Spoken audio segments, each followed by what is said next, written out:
Support TYT by bookmarking the Amazon link below. Peshawar, Pakistan, another day. Now, unfortunately, another horrible terrorist attack. Now, this is significantly worse than others that we have seen. Now, we've seen some really terrible ones. So how are they going to outdo themselves?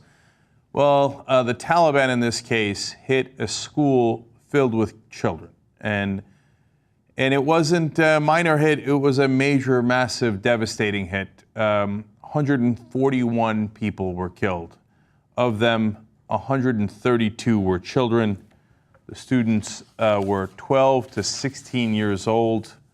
This was the Army Public School and Degree College, but don't get confused, it is for kids.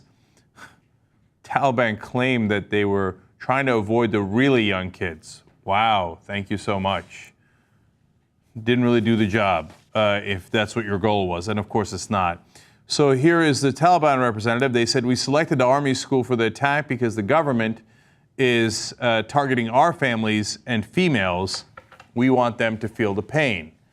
Well, on that note, yes, they do feel the pain. My guess is that soon you will also feel the pain, and round we go in these endless wars. In fact, the bombing of Taliban started nearly immediately in Pakistan thereafter. If you didn't want your neighborhoods being hit, this is a bizarre way of going about it, because I am positive that the entire country of Pakistan, let alone the rest of the world, is enraged by these actions, and there will be consequences. And unfortunately, this never has an end, and then they will come to strike back, and here we go again in circles. Okay, now, this is amazing. This comes from Jamaat ut Dawa. Their leader put out a message. Now, you might not know who those guys are. They're the ones who did the attack in Mumbai in India, killed about 166 people. I mean, it was a devastating terrorist attack. And even those guys say, whoa, the Taliban has gone too far here. Here's their statement. This was carried out by the enemies of Islam. It is open terrorism. These are barbarians operating under the name of jihad. So here is the leader of another terrorist group saying, wow, you guys have gone too far. You're giving jihad a bad name. Got news for you. It already had a pretty bad name, okay? So this is amazing. We now live in a world where Al-Qaeda warns you about ISIS and say, those guys are crazy, they're much worse than us. Now you've got people that are much worse than the people who killed hundreds of people in India. Remember that story that was a couple years back? They were shooting throughout the streets and they couldn't find them, and it took so long, and they killed all those people. Now these guys are saying, get a load. What we did was nothing compared to these guys, right? So, and as this thing goes round and round, it picks up steam and it gets worse and worse and worse. So Khorassani, who's the leader of the Taliban, who took credit, if you can imagine that, for this attack, said that the attackers had been ordered to shoot the older students, but not the young children. So, well, you shot 12 to 16-year-olds. Where did you draw the line? And it doesn't appear that they drew very many lines, because it appeared the shooting was very indiscriminate as they went classroom to classroom. So here are some witnesses. Mudassar Abbas says, I saw 6 or 7 people walking class to class and opening fire on children. That doesn't appear that they were asking the kids' age, right? They were shooting in the mall. Here's another student who said, while we were being moved out, we saw bodies of our classmates lying in the corridors. Can you imagine? Now, here's a kid who was shot in both legs. He's hiding under his desk, but he doesn't want to make a sound because he's afraid that if he screams out in pain as he's been shot, that they'll know he's still alive and kill him. So he says, I folded my tie and pushed it into my mouth so that I wouldn't scream. Well, this is exactly what terror looks like. It is unbelievably terrifying. And, you know, you got the people who survived, and there are dozens and dozens who are injured, of course. You've got the grieving families. You've got the kids who were killed. You've got the teachers who were killed. And understand this, to the best of our knowledge, the victims were also all Muslim. So this was done in some perverse interpretation of Islam. although as an agnostic, I don't believe there is a great interpretation of Islam. There are good parts of the Quran talking about, how everyone is equal in the eyes of Allah. Yes, there are good parts. And then there are parts, just like in the Bible, in the Old Testament and the New Testament, that can be interpreted to carry out this kind of evil. And unfortunately, fundamentalism throughout the world has gotten worse and worse, and we have arrived at this point. The final quote that I want to give you is from Tahir Ali. He is a father of a 14-year-old who was killed. And as he was recovering his son's body from the hospital, he said, "My son was my dream. My dream has been killed."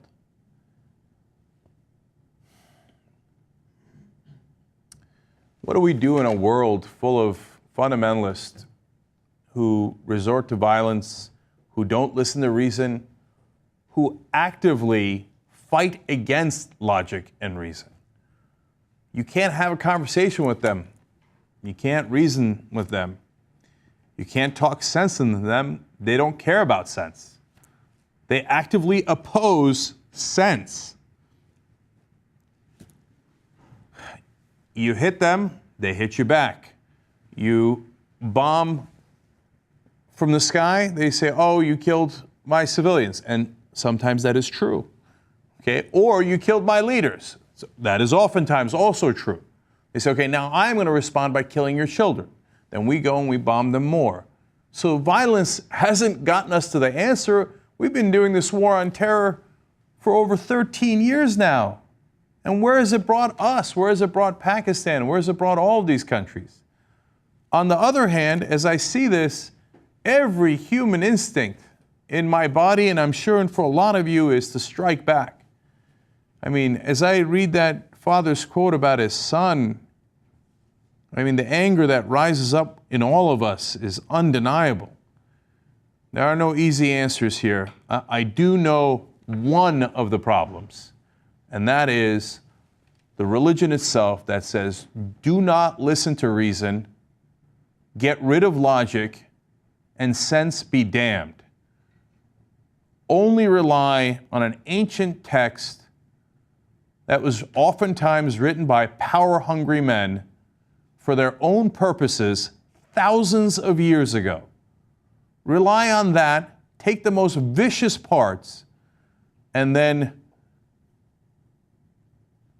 perpetrate that violence throughout the world.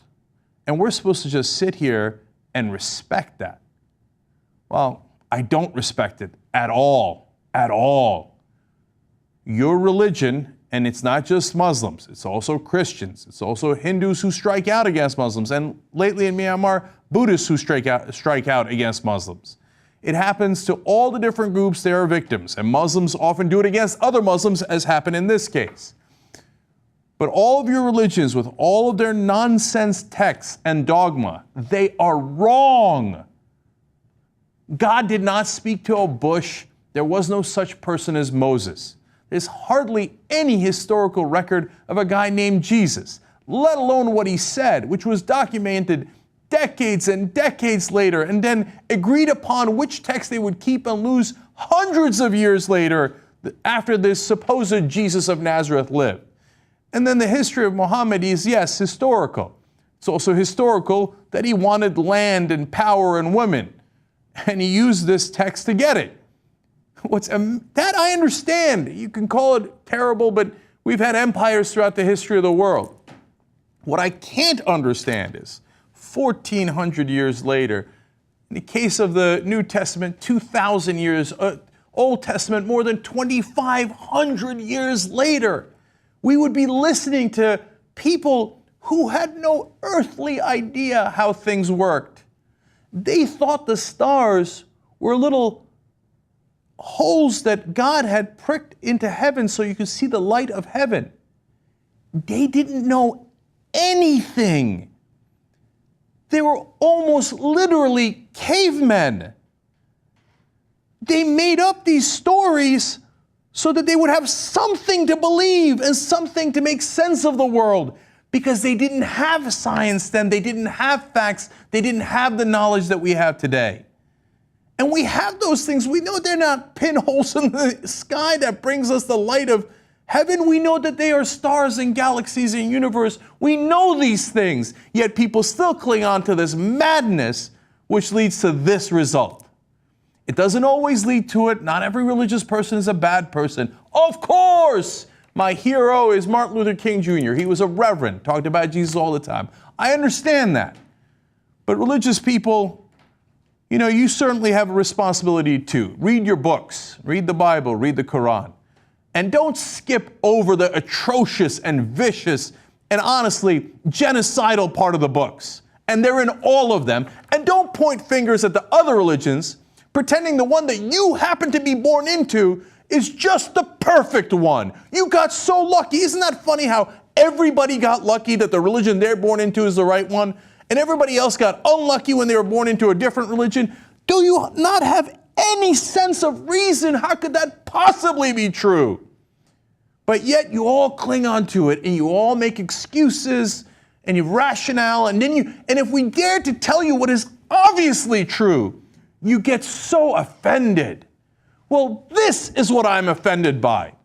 When 141 people die and 132 kids die in that school, because somebody believed that their sky god told them to go kill kids. That's what I'm offended by. And that's what religion has brought us. End it, end it. Let's be done with these old, horrible, violent myths that have done us so much damage.